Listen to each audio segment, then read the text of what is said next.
Before this begins, remember, humanity does not always show power with weapons. Sometimes the scariest thing humans do is stay calm, while everyone else underestimates them.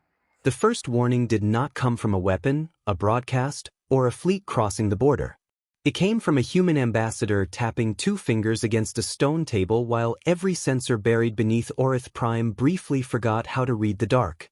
For 3 seconds, the sanctuary station registered mass where no mass should have existed, pressure where empty space should have been clean, and a gravitational shadow large enough to make the defense grid blink awake before shutting itself down again as if embarrassed by its own fear.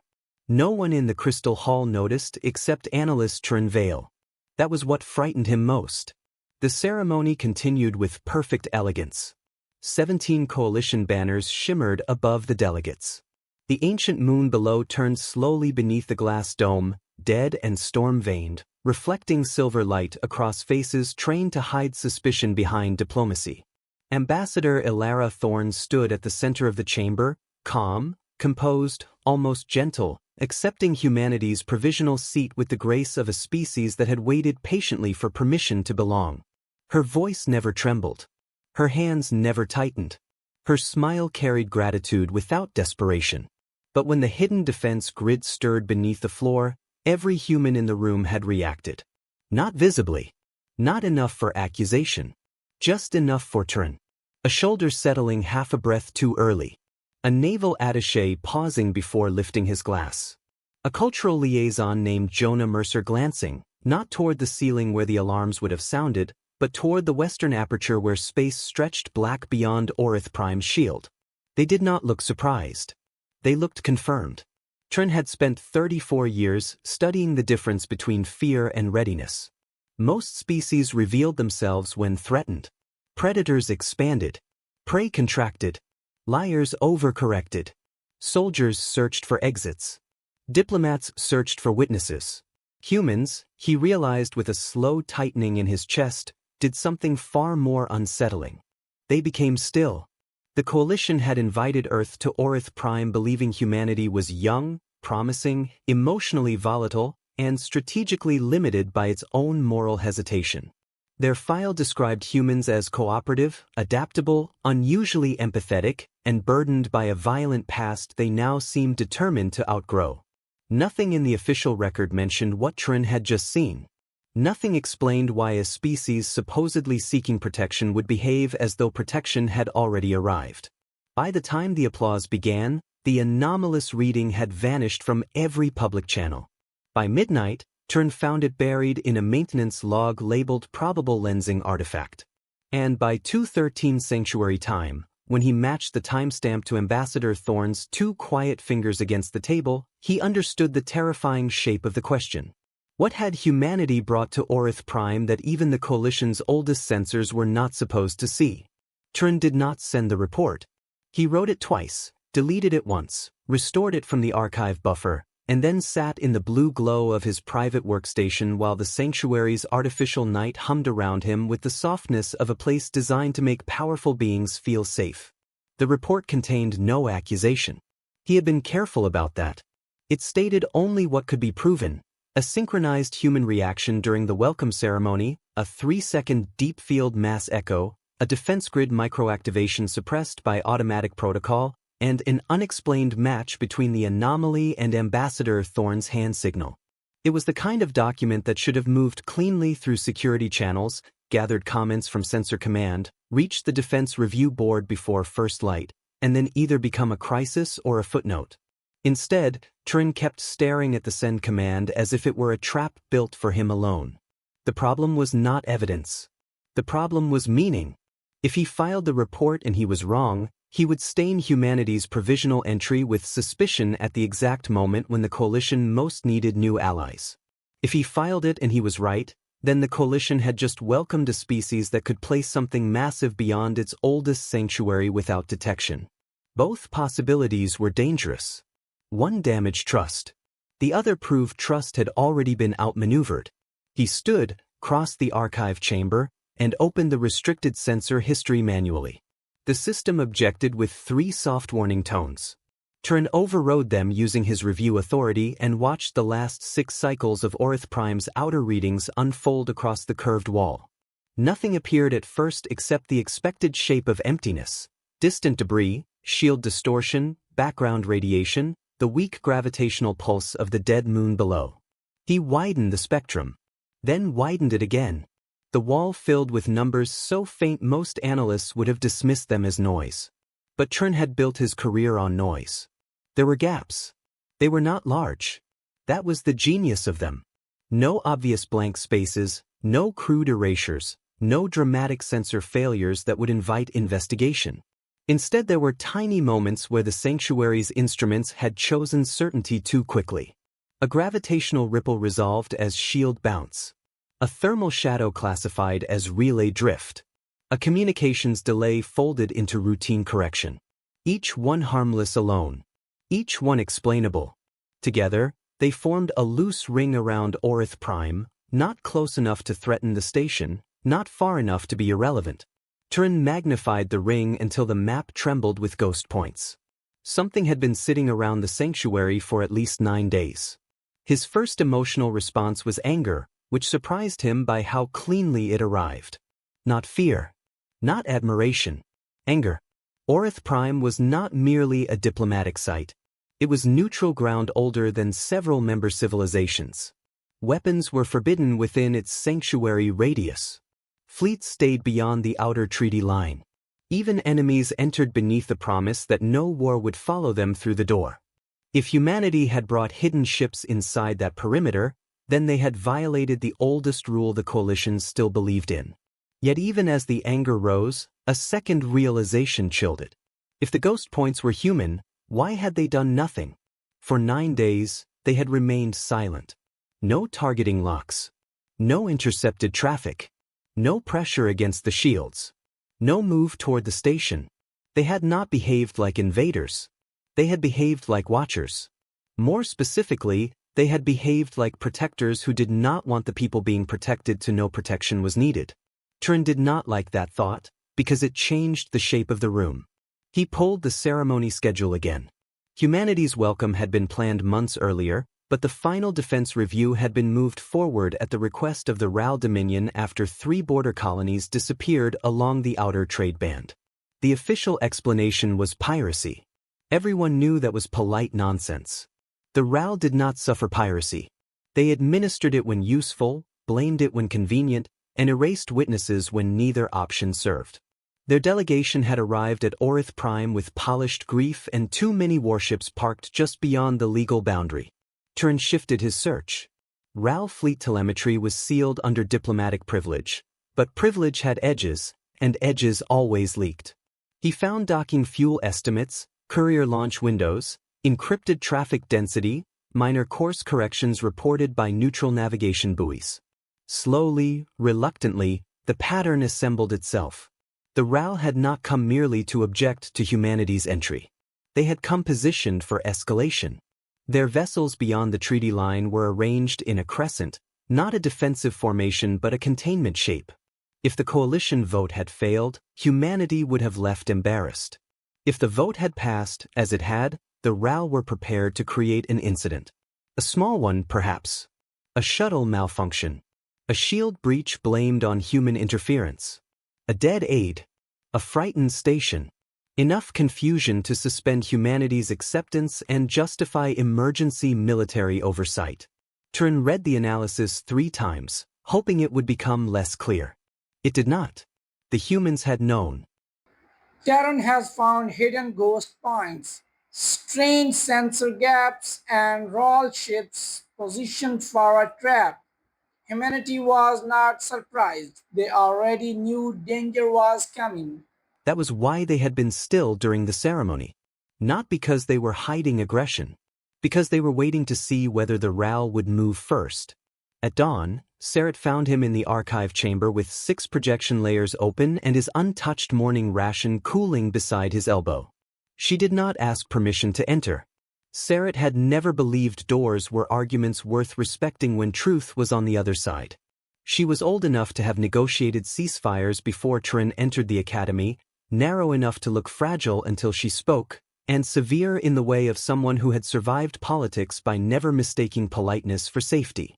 "You look like a man who has learned something inconvenient," she said. "I found an anomaly." That is the word analysts use when they are afraid of the word evidence. He looked at her then, and for the first time since midnight allowed someone else to see the fear under his discipline. Sarat's expression changed by almost nothing, which from her was tenderness. He showed her the ring. She listened without interruption as he explained the ceremony signal, the buried mass echo, the ghost points, the RAL containment formation, and the likely incident window. He expected her to challenge the conclusion.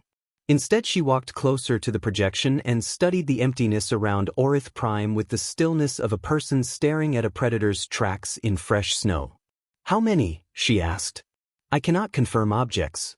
Only disturbances." "How many disturbances?"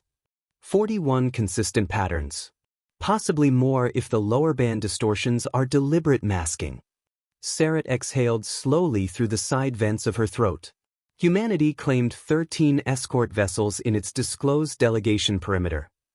"They may have told the truth," Trin said. "These may not be escort vessels." She turned to him sharply. "Do not soften this because you like them."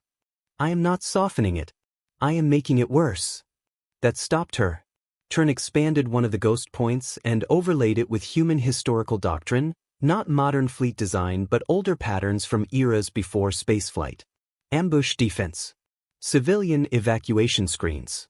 Silent perimeter denial. Decoy retreats. The terms looked primitive until they were not. Humanity had carried ancient survival logic into the stars and dressed it in technology no coalition sensor had been taught to fear. Where other species built war around visibility, hierarchy, and formal escalation, humans built around uncertainty. Not chaos. Uncertainty. The deliberate control of what an enemy was allowed to know. Sarat's voice lowered. "If the RAL move, what will humans do?" Trin looked at the ring around Orith Prime. "That depends on what the ring is for." The answer arrived before noon. It came through a children's choir. The summit's second day opened with cultural offerings, the harmless theater every coalition accession ceremony required before the crueler questions began. The Keelers sang mathematics through crystal reeds. The Vesh displayed memory silk woven with scenes from their migration storms. Humanity's contribution seemed almost too modest, 24 children from Earth's lunar academies appearing by remote projection to sing an old song about coming home across dark water. Their voices were imperfect in the way children's voices were supposed to be, brave and slightly uneven, filling the crystal hall with a softness that made several delegates shift uncomfortably because tenderness was harder to categorize than power. Trin stood at the rear beside Sarat, watching the human delegation instead of the projection. Ambassador Thorne had one hand folded over the other. Jonah Mercer stood 2 paces behind her, expression open, eyes bright with something that looked like homesickness. Nothing about them suggested danger. That was becoming the most dangerous thing about them. Halfway through the song, Orith Prime's eastern shield registered a maintenance fault.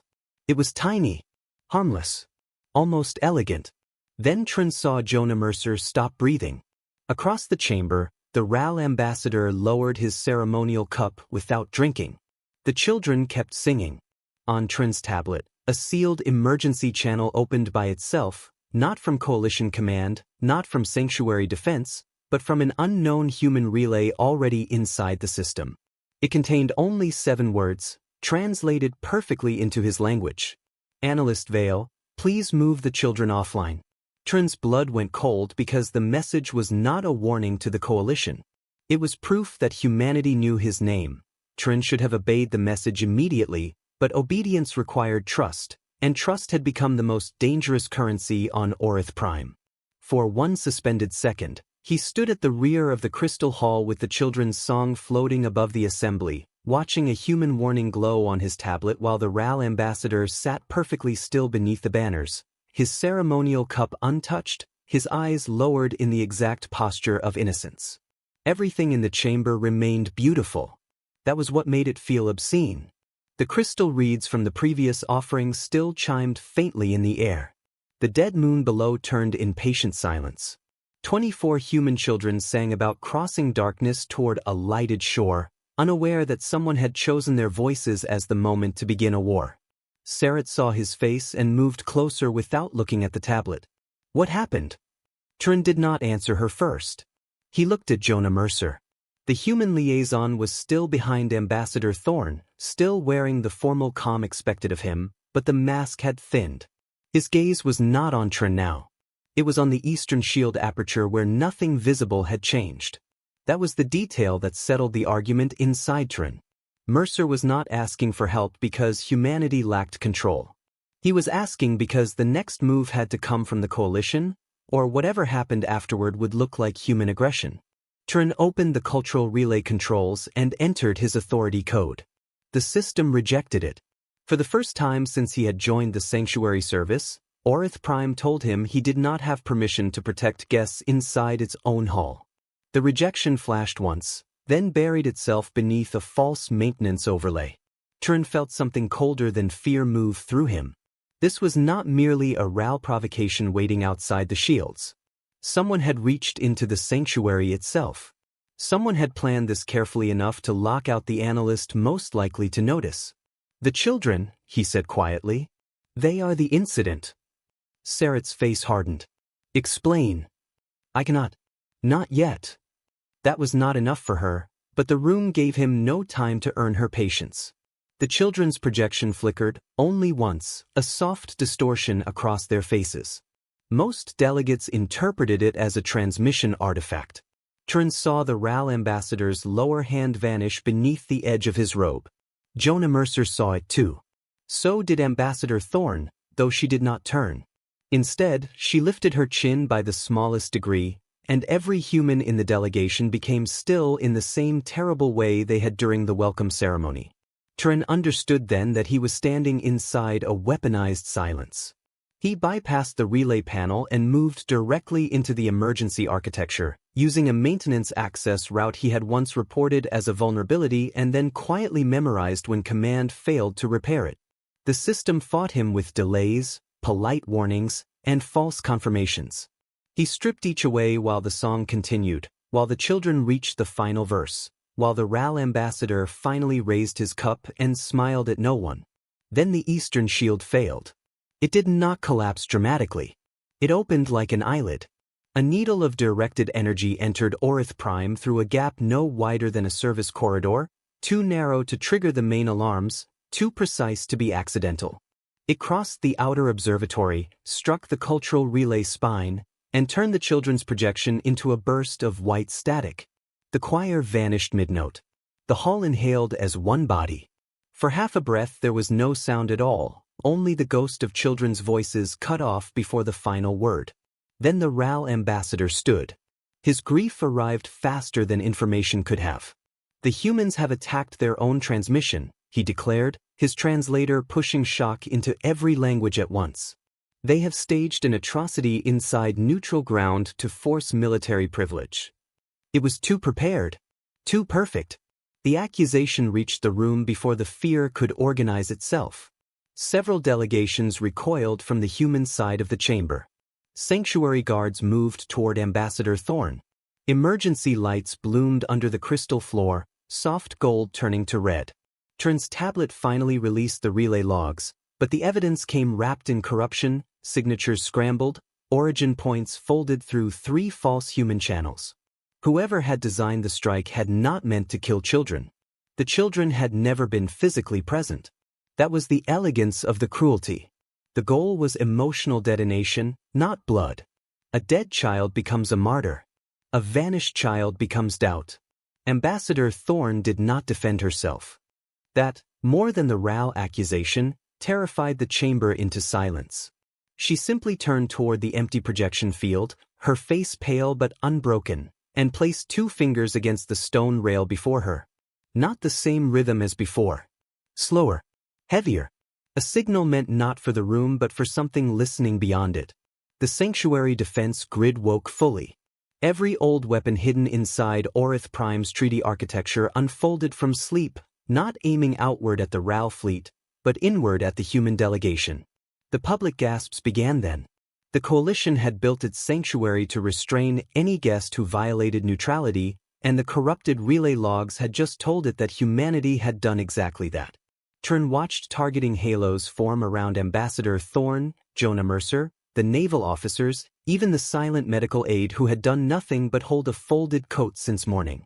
Jonah Mercer finally looked at Turin. There was no accusation in his expression. No panic. Only a question that felt worse than both. Can you see it now? Turin did. The true attack was not the shield breach. It was the force choice. If humanity defended itself, every weapon on Orith Prime would fire. If humanity did nothing, the RAL narrative would harden before the coalition could examine it. If the hidden ring outside revealed itself, the RAL would claim proof of premeditated human militarization. Humanity had been maneuvered into a cage built from law, optics, and restraint.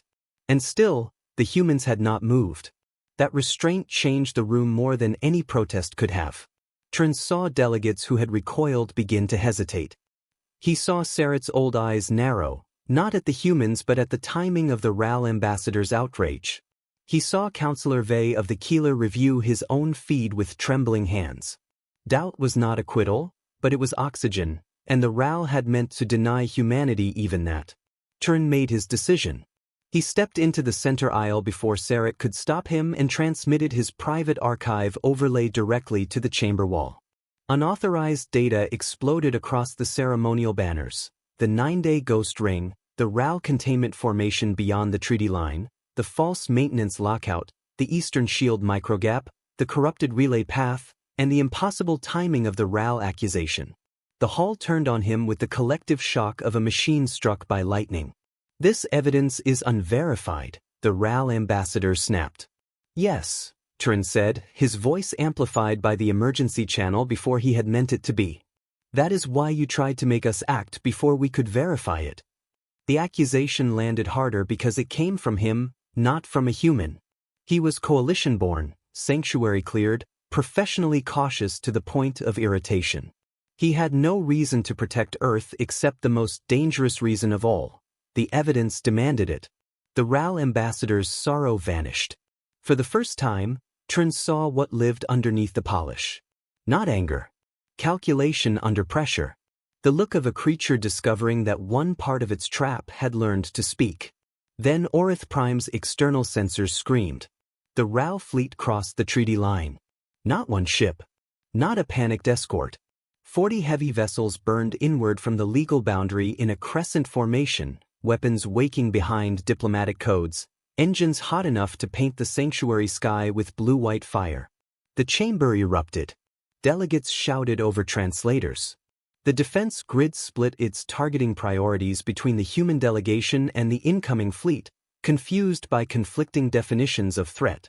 The RAL ambassador turned toward the glass dome with theatrical horror, already preparing his second lie. But he never got to speak it. The stars behind the RAL fleet went out. At first Turin thought the sanctuary glass had darkened. Then the sensor wall resolved the shape, and every voice in the chamber died at once. The ghost ring around Orith Prime had not been made of ships in the way the coalition understood ships.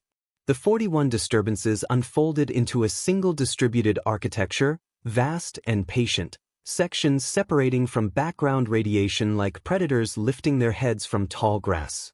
Human vessels were there, yes, but they were only the visible bones of something larger: sensor mirrors, cold drive anchors, silent drone lattices, gravitational dampers, and relay shadows arranged around the sanctuary in a pattern too precise to be improvised and too restrained to be conquest. Humanity had not brought a fleet to threaten Orith Prime. Humanity had built a shield around it before anyone knew there was danger. The RAL tried to frame humanity, but the truth is bigger. Humans were not threatening Earth Prime. They were protecting it before anyone even understood the danger. Orith Prime learned the truth. Human silence is not weakness. Humanity protected those who doubted them and proved that real strength is discipline, patience, and courage. The The incoming present RAL crescent struck the invisible boundary of that shield and stopped as if space itself had refused them permission. No explosion followed. No heroic charge. No blazing human counterattack. 40 RAL warships hung frozen beyond the sanctuary radius, engines screaming, weapons armed, every violent intention preserved in perfect public view and denied the dignity of impact. Only then did Ambassador Thorne speak. Her voice entered every channel at once, calm enough to shame the alarms around her. Orith Prime remains neutral ground. Humanity recognizes that neutrality. Humanity has protected it. Humanity now requests that the Coalition review the complete record before anyone else attempts to murder children for a better headline. The chamber did not breathe. On Trin's tablet, the unknown human relay sent one final message. Thank you, Analyst Vale. Now please look behind the RAL fleet. Trin looked behind the RAL fleet and understood why humanity had waited. Beyond the frozen crescent of warships, beyond the invisible boundary that held 40 armed vessels in perfect humiliation, another darkness moved. At first it seemed like the natural absence between stars, the kind of emptiness every spacefaring species learned to ignore because nothing useful could be done with it. Then the sanctuary sensors widened under human permission, peeling back layers of false background, gravitational haze, and delayed light until the emptiness became shape. Not a fleet. Not a station. Not anything the Coalition's military vocabulary could comfortably name. It was a moving wound in space, wide enough to swallow the RAL formation whole, surrounded by thousands of tiny drive signatures that flickered and vanished like insects around a corpse. Sarah whispered a word from a language older than the Council itself. The translator did not attempt to render it. The RAL ambassador stopped pretending.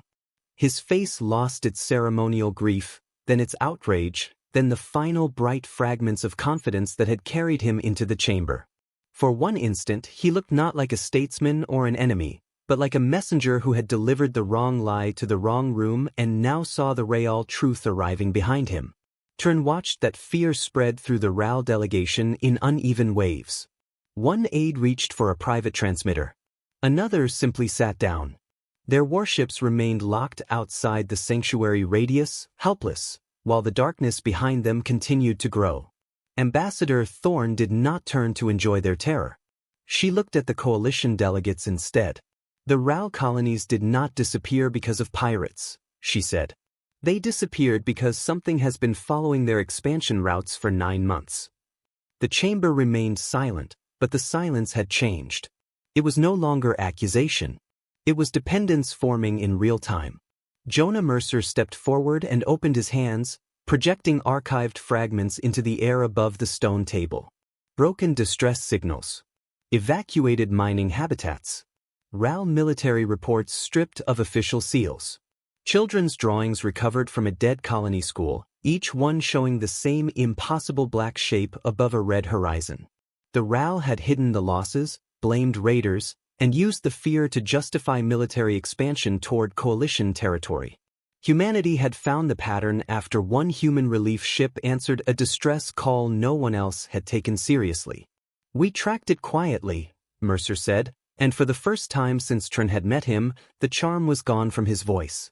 Because panic would have fed it more targets. The darkness opened. Not physically, not like a mouth, though every ancient instinct in the hall wanted to call it that. A pulse spread from its center, bending light around the RAL fleet and pressing against humanity's silent shield hard enough to make the crystal dome sing. Several delegates cried out as the floor trembled beneath them. Orith Prime's old weapons rotated outward at last, but they looked suddenly ceremonial, beautiful relics pointed at a storm that did not understand ceremony. The RAL ambassador found his voice again, but it came out smaller. You knew this was coming. Yes, Thorne said. And you brought it here. No, she replied. You did. The complete record appeared then, released not by humanity but by Trin's own unauthorized channel, now carrying every hidden file Mercer had quietly fed into Coalition systems the moment Trin chose truth over protocol. RAL containment plans. Fabricated relay signatures. Orders to create a false human atrocity. Suppressed colony losses. And beneath all of it, the final horror, RAL Command had discovered the pursuing entity weeks earlier and chosen Orith Prime as bait, believing the Sanctuary's shields, coalition delegates, and newly admitted humans would slow the thing long enough for the RAL fleet to study it from a safe distance. They had not come to frame humanity alone. They had come to sacrifice everyone. The chamber broke then, not into panic, but into something worse for the RAL, understanding. Every delegate knew what it meant to be used as a shield by someone smiling beside them. Every old rivalry, every suspicion of humanity, every careful diplomatic hesitation suddenly reorganized around a clearer enemy. Sarat stepped into the central aisle beside Trin, her narrow frame rigid with fury, and spoke the emergency words that had not been invoked in 2 centuries. Sanctuary authority transfers to collective survival command. The treaty architecture accepted her voice. Orith Prime changed allegiance from procedure to life. Every targeting halo around the human delegation vanished. Ambassador Thorne closed her eyes for one brief second, and Trin realized she had not known whether the coalition would choose quickly enough. Humanity had prepared for betrayal, for attack, for misunderstanding, but still they had left one space open for trust. Not because they were naive. Because if trust had no space to exist, then survival would become only a longer form of loneliness. When Thorne opened her eyes, the humans moved. The ghost architecture around Orith Prime unfolded fully. Cold drive anchors flared with controlled blue gravity. Drone lattices rotated into geometric patterns older than human cities and newer than coalition science. Silent vessels slid from darkness, not grand or decorative like the fleets of ancient empires, but lean, purposeful, almost severe. They did not resemble conquest. They resembled tools built by people who hated needing them and had therefore built them perfectly. The entity struck the shield again. This time humanity answered. Not with a single blast, not with the theatrical violence the coalition expected from war, but with layered intelligence. The drone lattices split the entity's pulse into harmless fragments. Gravitational dampers pulled its mass shadow away from the sanctuary. Human ships fired not at the darkness itself, but at the flickering swarm around it, severing the tiny drive signatures that served as its eyes, scouts, and teeth. Every move was coordinated without visible command. Every correction anticipated a counterstrike before it arrived. It was not a battle in the coalition sense. It was diagnosis performed at the speed of war. Trin watched or replace fear across the chamber. The humans were not stronger because they were louder. They were stronger because they had studied terror without worshipping it. They had built defenses that protected even those who doubted them. They had hidden power not to dominate the room, but to keep the room alive long enough to understand. And when violence finally came, humanity did not become monstrous. Humanity became precise. The entity recoiled. For the first time, the impossible darkness behaved like something that could learn pain. Its outer swarm collapsed inward. The main mass folded around itself, trying to slip between sensor layers, but the human net tightened with patient cruelty. Trin saw the ancient logic then, the old human inheritance Mercer had never said aloud. This was not predator strength. This was prey memory sharpened into strategy. The species that had once survived in forests by listening for teeth in the dark had carried that listening across the stars and turned it into a shield large enough to cover worlds. The final move came from the children. Their projection returned suddenly above the table, not as a song but as 24 live faces watching from a secure lunar relay, alive, frightened, and brave enough to stay visible. One child, a small girl with dark curls and a trembling chin, raised a hand because someone off-screen had told her she could. Her voice entered the chamber softly. "Ambassador Thorne, are we still singing?" No weapon in the sanctuary could have struck harder. Thorne's composure fractured. Only slightly. Only enough to prove there was a human being beneath the diplomatic steel. "Not yet," she said, her voice roughened by one honest edge. "Wait for the quiet." The human net closed. Space beyond Orith Prime flashed without fire. The entity's swarm vanished first, each tiny signature extinguished in perfect sequence. Then the great darkness convulsed as the gravitational dampers inverted, not crushing it but pulling it apart along the hidden seams humanity had spent 9 months mapping. It tried to flee toward the RAL formation, toward the easy violence that had summoned it, but the frozen warships blocked its path like evidence preserved for judgment. One final pulse shook the dome, ringing through crystal, stone, bone, and breath. Then the dark broke. It did not explode. It unraveled into harmless dust and scattered light, spreading across the shield in a pale wave that made the dead moon below shine as if dawn had returned to a world that had forgotten it was allowed to glow. For several seconds, no one spoke. The Rao fleet hung powerless beyond the treaty line. The human vessels remained in position, still silent, still disciplined, still refusing to turn victory into performance. Then, from the restored projection, the children began to sing. This time nobody shifted uncomfortably. Nobody dismissed tenderness as weakness. The song moved through the crystal hall, uneven and brave, about dark water, distant lights, and finding the way home. One by one, delegates lowered their heads. Sarek closed both hands around the rail. Trin felt something loosen in his chest that he had not known had been locked there since the first anomaly. Ambassador Thorne turned toward the coalition. Humanity requests full disclosure review, she said. Ral Command should answer for its crimes. The sanctuary should remain neutral. And those children should be allowed to finish their song. No one objected. Not because they feared humanity, though some did now. Not because they fully understood humanity, because none of them did. They agreed because the evidence was undeniable, because the sanctuary was still standing, because the children were alive, and because the youngest species in the room had done what the oldest powers had failed to do. Humanity had arrived seeking a seat, discovered a trap, shielded its judges, exposed its enemy, and defeated a nightmare without ever forgetting who it was protecting. Trin finally sent his report. He added only one line before submitting it to the permanent record. Humanity's silence should not be mistaken for uncertainty. 6 cycles later, Earth received full coalition membership by unanimous emergency vote. The official classification took the translation office 4 days to complete and still failed to satisfy anyone. Strategic protector was too simple. Silent power was too poetic. Civilizational deterrent was too cold. In the end, the record used a phrase from Counselor Serret's testimony, a species that prepares for war so peace has somewhere to stand. Jonah Mercer found Turin afterward beneath the repaired crystal dome, where the storm-veined moon glowed faintly with leftover light. "You noticed the tap," Mercer said. "You wanted me to." Mercer smiled, tired this time. "We hoped you would." Trin looked out at the stars where the human shield had already faded back into darkness. "And if I had not?" Mercer's smile disappeared, but not into threat. Into honesty. "Then we would still have protected the sanctuary." That answer stayed with Trin longer than the battle, longer than the vote, longer even than the children's song. Because it was then he understood the part of humanity the coalition had almost missed. Their strength was not that they could destroy what threatened them. Many species could destroy. Humanity's strength was that it could be insulted, doubted, framed, and targeted, and still choose to place its shield between danger and those who had not yet learned to trust it. Outside Orith Prime, the stars returned to their ordinary brightness.